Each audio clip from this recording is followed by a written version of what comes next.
चलते रहो सहदेव, हम स्वर्गारोहण को निकले हैं। हमारे कर्म के अनुसार ही हम आगे बढ़ेंगे। द्रौपदी अपने पतन के लिए स्वयं उत्तरदायी है। रुको मत, आगे बढ़ो। किंतु उसका पाप धर्मराज, वो हम सब में अर्जुन को अधिक चाहती थी, यही उसका पाप है। स्वर्ग राज्य में अहंकार के लिए कोई स्थान नहीं है। रुको मत, चलते रहो। रुकिए स्वामी, जीवन भर मैंने आपके माता कुंती के वचनों की रक्षा के लिए अपना सब कुछ दांव पे लगा दिया। जीवन भर 5 पतियों की पत्नी होने की लांछना पासा, अज्ञातवास, दासित, पर पुरुषों की दृष्टि, बलात् स्पर्श, चीर हरण, अनेक पुत्रों की मृत्यु, क्या कुछ नहीं सहा।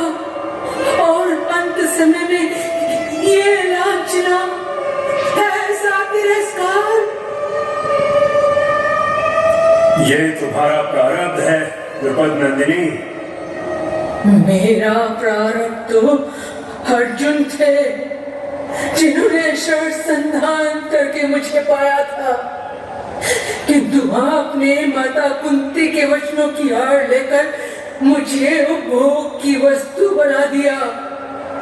माता कुंती ने ये समझकर कि आप भाई भिक्षान लाए हैं, बस इतना कहा कि बराबर बराबर बांट लो, और आपने माता के वचनों को धर्म रक्षा का प्रश्न बना दिया। आपने ऐसा कौन सा पराक्रम किया था जो आप मेरे पति बनते? जो कुछ किया वो पराक्रम तो आर्य अर्जुन का था। इस संबंध में अर्जुन का मत भी पूछा गया था द्रौपदी। वो क्या कहते? आप ज्येष्ठ थे, धर्मराज प्रसिद्ध थे, वो बस इतना ही कह पाए। आप बड़े भाई के रहते पहले मैं विवाह कैसे करूं? मेरा सुख भले क्षुण हो, पठार ना क्षुण रहे। किंतु क्या आपने देखा था? ये कहते समय उनका मुख नीचे झुका हुआ था। उसका मत जानने के बाद माँ ने तुम्हारा मत भी मांगा था द्रौपदी। माता कुंती को व्यासदेव जी ने ही मेरे स्वयंवर में समस्त 5 पुत्रों को भेजने का संदेश भेजा था। वो जानती थी कि उनके पुत्र भिक्षा लेने नहीं, द्रुपद कुमारी को वरने गए हैं। जब वो जानती थी तो ऐसा वचन कहने की बात ही क्यों आई? क्योंकि आपने बंद द्वार के पीछे से स्पष्ट बात न कहकर मुझे दुर्लभ वस्तु कहकर के संबोधित किया और कहा कि माँ, आज हम एक दुर्लभ वस्तु लाए हैं, कपाट खोल कर देखो, आज तुम्हारे पुत्र खाली हाथ नहीं आए हैं। ऐसा कहकर आपने जानबूझकर एक नारी को विषम परिस्थितियों में डाल दिया धर्मराज।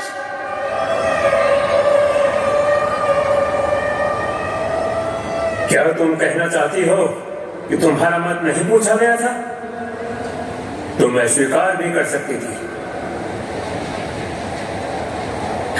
क्या देख करके स्वीकार करती धर्मराज?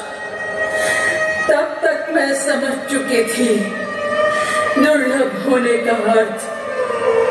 माँ ने वस्तु मानकर बांटने का निर्देश दिया और आपने अवसर बना लिया। आपने और शेष भाइयों ने माँ के वचनों का पालन धर्म मान लिया।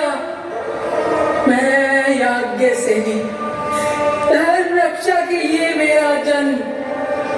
मैं समझ गई इस नश्वर देह के लिए जब पांडव वीर वचनबद्ध होने को आतुर है तो उनके धर्म यज्ञ में इस देह की आहुति होनी ही है। और तब मैंने कहा, पंच पांडवों को पति रूप में ग्रहण करने को मैं मैं प्रस्तुत हूँ।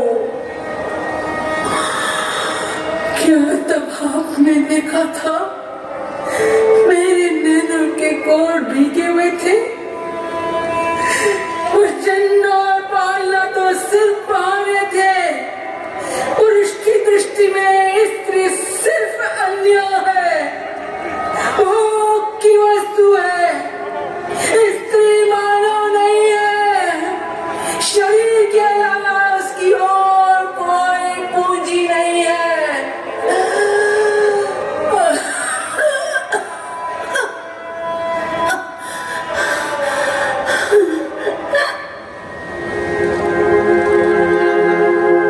जनक सुता कृष्णाया हिल्या पूजित है और दंडित भी।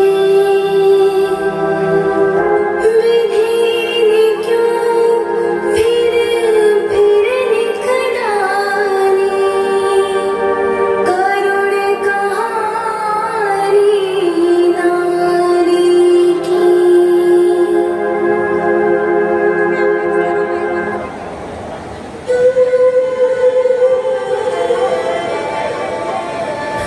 स्त्री मानव जाति का आधा हिस्सा, जननी, ममतामयी, अन्नपूर्णा, पुरुष की प्रेरणा, शालीन, मोहक, कामिनी और प्रसंग पढ़ने पर Ahilya, Laxmibai, Joan of arc.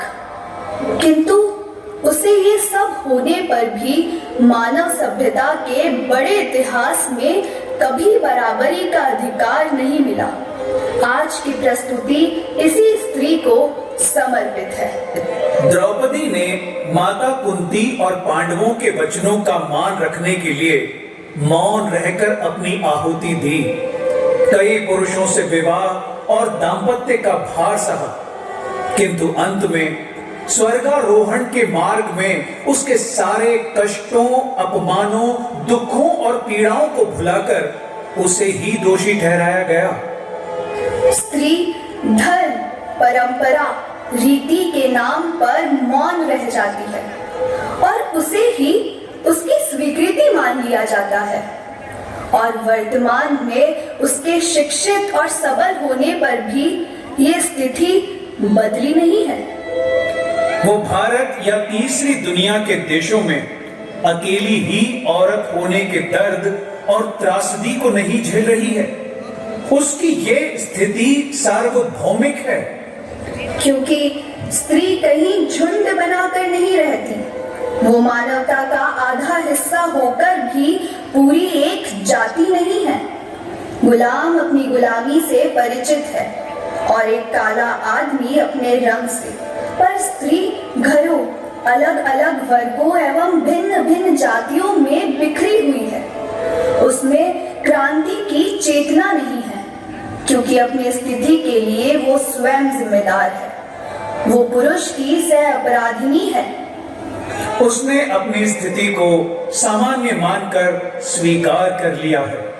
उसने जीवन की विडंबनाओं के साथ संघर्ष करना सीख लिया है।